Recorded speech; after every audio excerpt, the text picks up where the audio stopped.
Salut à tous, c'est Amedo, Taku Manga Lounge. Je suis là pour vous présenter toutes les sorties manga au Québec et j'ai une très belle sélection pour vous cette semaine, une belle pile de mangas qui vous attend ici. Sans plus attendre, on commence par The Red Rat in Hollywood. The Red Rat in Hollywood a été écrit par Osamu Yamamoto, un auteur très prolifique, extrêmement connu au Japon, mais totalement inconnu du public francophone, puisque The Red Rat est seulement sa deuxième série traduite en français. Puis la première était L'Orchestre des Doigts, dont vous n'avez probablement jamais entendu parler. Alors la force de ce manga, c'est un dessin virtuose de style réaliste, un petit peu à la Jiro Taniguchi. Donc rat en anglais signifiant un espion, une taupe. Le manga parle de la chasse au communisme des années 40-50 qu'il y a eu aux États-Unis. Le tout sur fond nostalgique de cinéma hollywoodien de l'époque d'Audrey Hepburn ou d'Alfred Hitchcock. La chasse au rouge prend un nouveau tournant le jour où J. Edgar Hoover, le patron et fondateur du FBI, décide de s'en prendre à Hollywood par peur des messages communistes qui pourraient être diffusés dans les productions cinématographiques pour faire de la propagande auprès du peuple américain. The Red Rat in Hollywood est donc un manga politique, historique, qui comporte de multiples facettes, qui est extrêmement intéressant, c'est vraiment passionnant. La lecture est vraiment passionnante,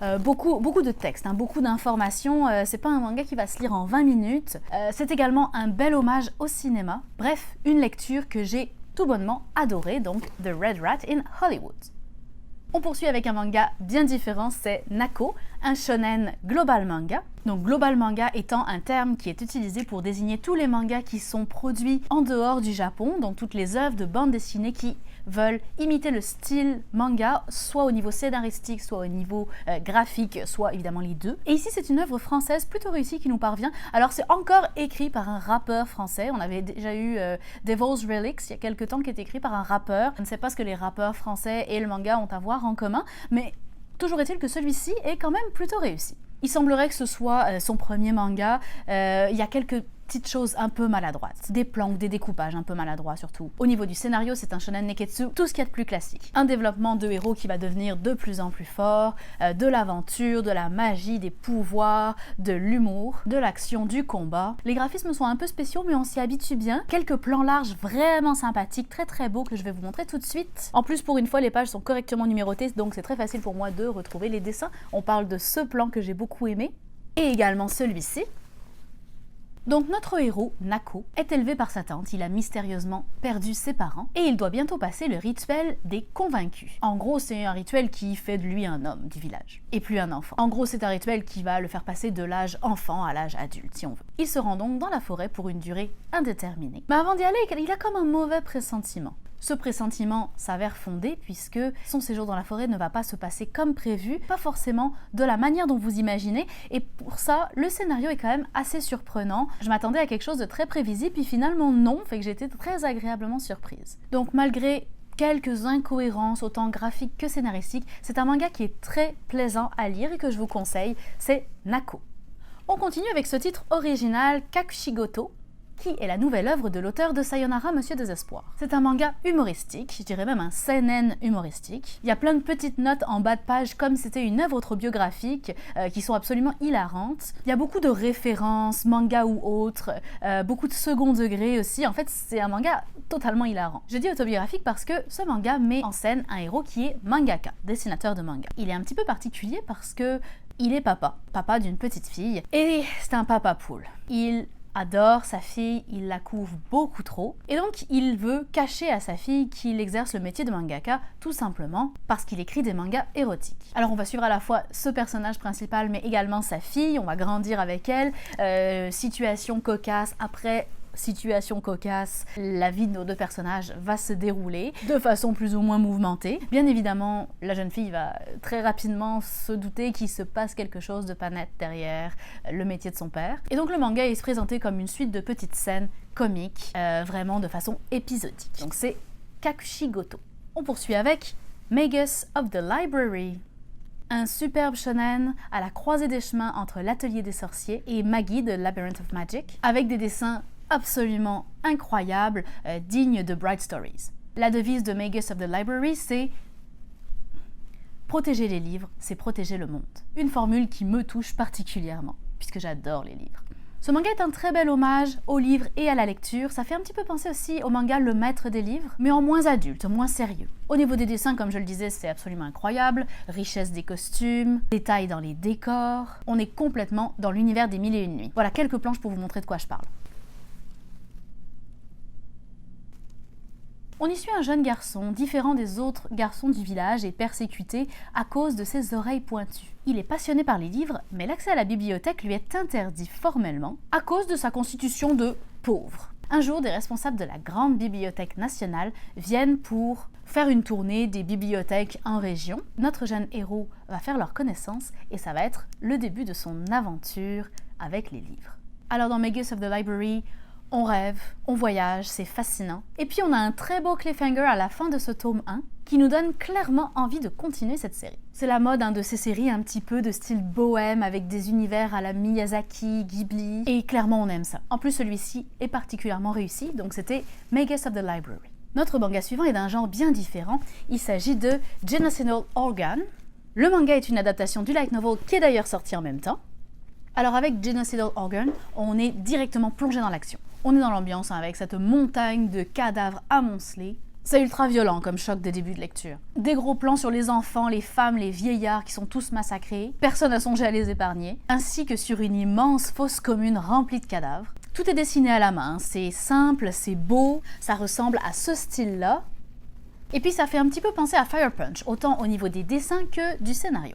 Le manga met en scène des soldats américains parachutés dans les Balkans pour retrouver l'un des leurs, qui est considéré comme un traître à sa patrie. Mais ils vont mettre le pied dans un engrenage qui est bien trop grand pour eux. C'est une série qui va être terminée en seulement 3 tomes. Une petite série action, suspense, thriller, donc qui pourrait presque être hollywoodienne, tant elle est traitée de façon peu japonaise. Donc un manga d'action assez facile à appréhender pour des gens qui voudraient peut-être débuter dans le monde du manga puis seraient moins à l'aise avec le système narratif japonais. Donc autant dans la façon dont le scénario est traité que dans la forme, tous les éléments font vraiment ressembler ce manga à un long métrage du cinéma hollywoodien. Donc c'était Genocidal Organ, sorti en version manga et en version light novel. Et on poursuit avec Shirley.